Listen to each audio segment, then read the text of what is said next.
I'm gonna talk about Ferguson versus Holloway right now because that seems to be the talk of the town right now. Everyone's talking about Ferguson versus Holloway.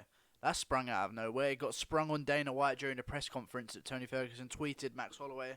I'm getting messaged by someone. Fuck them. The video is more important. I'm not answering my messages right now.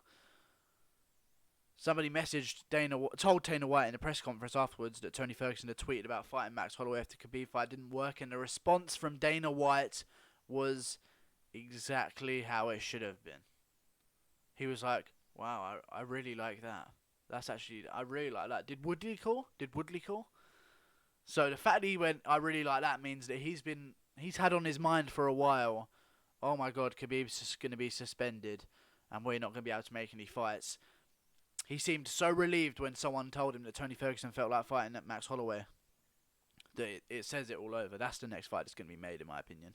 And I think we see that fight maybe in April.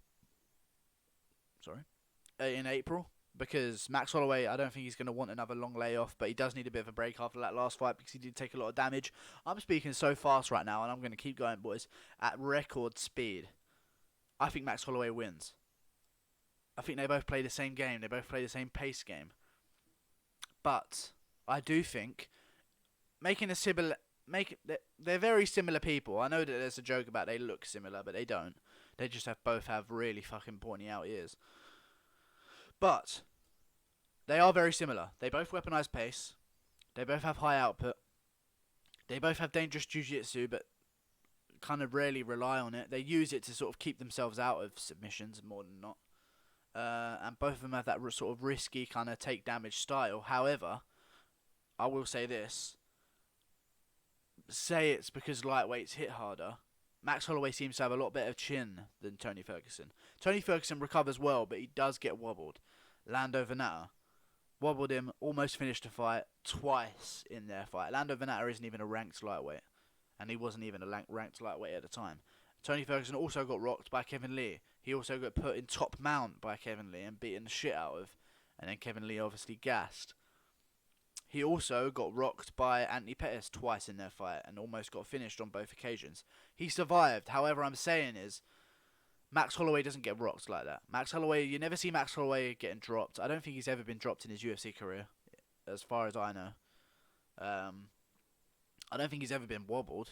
I think sometimes he gets hit and it gets him alert, and people say that, oh, he's hurt, but I think he just sort of gets shocked by a shot and just, all right, now I've got to be alert to dodge some stuff. I don't think he's ever like hurt by stuff, like wobbled and stuff like that.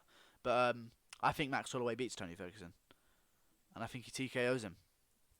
Stupid as it sounds, Max Holloway. Here's another thing. I think the Max Holloway fighting at featherweight could beat Tony Ferguson. Who knows how good Max Holloway's going to even be in this next fight? Judging the performance of the night before last, Max Holloway at featherweight, I think that guy could probably do really well against Tony Ferguson. Imagine what he's going to be like when he doesn't have to cut all the weight. He gets to pack a little bit of pounds on. His punches are a lot heavier.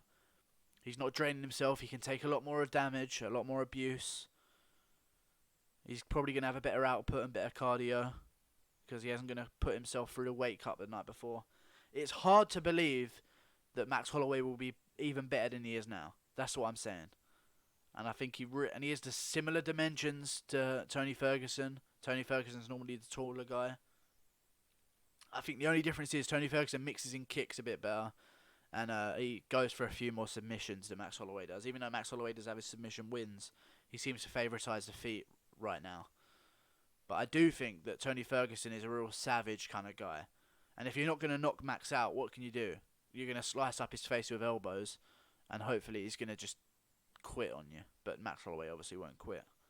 What I'm saying is it's a great fight, but I think that Holloway does what Ferguson does with less consequences. If you know what I mean. Ferguson does his game, but he pays the price a couple times to fight. And also, something I do want to point out as well, Lando Venata and Anthony Pettis had the best chance of finishing Tony Ferguson in their career. And Edson Barboza, actually. He did quite good against Tony Ferguson before he got submitted. Lando Venata knocked him out. Pretty much. Tony Ferguson's wobbling around all over the floor. Tony Ferguson, the type of guy to fucking wobble around all over the floor. Whatever the meme you want to put on it. Cracks him again. Tony Ferguson falls down, does a little front roll, like, all over the place. Lando Veneta, I know, I'll just go into Tony Ferguson's guard and let him escape. Anthony Pettis knocks Tony Ferguson down once. Tony Ferguson survives till the end of the round. Panic over. Anthony Pettis knocks down Tony Ferguson the second time, cracks him hard, has him stumbling all over the place, cracks him again while he's on the floor, sending Tony Ferguson over again. I know what I'm going to do. I'm going to sit myself right into Tony Ferguson's guard. Max Holloway showed when he hurt Ortega that last fight, and Ortega sort of stumbled over in a sort of clinch exchange. He showed, alright, let me test out the ground. No, you're hurt. Get back up. And I think that's what's good about Max Holloway. I think he's very smart IQ-wise compared to anyone Tony Ferguson has ever faced. And he's also going to be the best opponent that Tony Ferguson's ever faced. Because to be honest with you, no one at the top of the divisions faced each other. Even if we still include Eddie Alvarez. Listen to how weird this sounds. None of Khabib, Tony, other than Conor versus Khabib, obviously. None of Khabib, Tony, Conor, Dustin, Gaethje have fought each other recently. None of the top 3 guys have fought any of the people below them. They've all been fighting sort of 7s, 8 ranked guys, and then obviously there was Khabib versus Conor. So we really don't know where that division's at still. It's still a mix-up for who's on top of the throne. And I think Max Holloway, if he comes in, the UFC definitely want Max Holloway to win this fight. Let's just say that. Max Holloway has way more star potential than Tony Ferguson does. I mean, Tony Ferguson has no star potential in terms of a casual fan's viewpoint. Obviously, the hardcore fans, I love Tony Ferguson, but I'm just speaking on a casual fan's viewpoint in terms of pay-per-view sales. For me, Tony Ferguson's a savage and a great fighter, and I'll always watch his fights.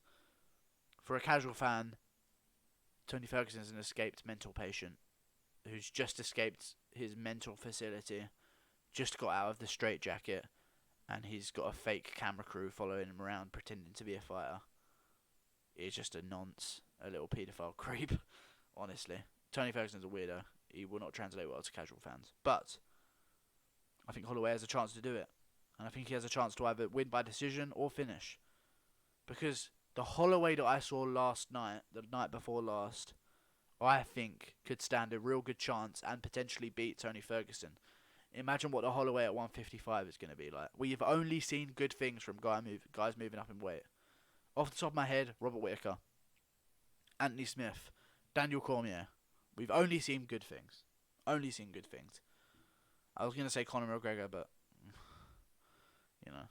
To be fair, he did look better against Alvarez than he did in some fights at featherweight. Yeah. Anywho, Max Holloway versus Tony Ferguson. Great fight.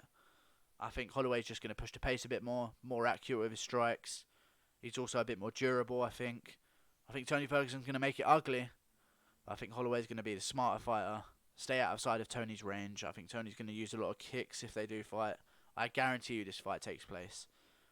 And I think Holloway comes away with a win. Completely ruining Tony Ferguson's career. That's him out of the picture. And then you've got fun matchups to play with. Holloway versus Conor 2. There's history there. Holloway versus Khabib. There's history there. Holloway obviously wanted to fight Khabib before. Very interesting. Holloway versus Dustin Poirier. Even that. Dustin Poirier beat Holloway. He handed Holloway his first UFC loss via a inverted triangle choke armbar combination from on top. There's the magic inside my head. Holloway versus Ferguson, boys. Mark my words. I predicted exactly how Holloway was going to win. I'm the MMA guru. Trust in me. Like and subscribe. I'll see you later, guys. That was a fucking shit ending. Just like and subscribe if you want. I don't really mind. I could do with some subscribers though. Because, you know, I've got to eat.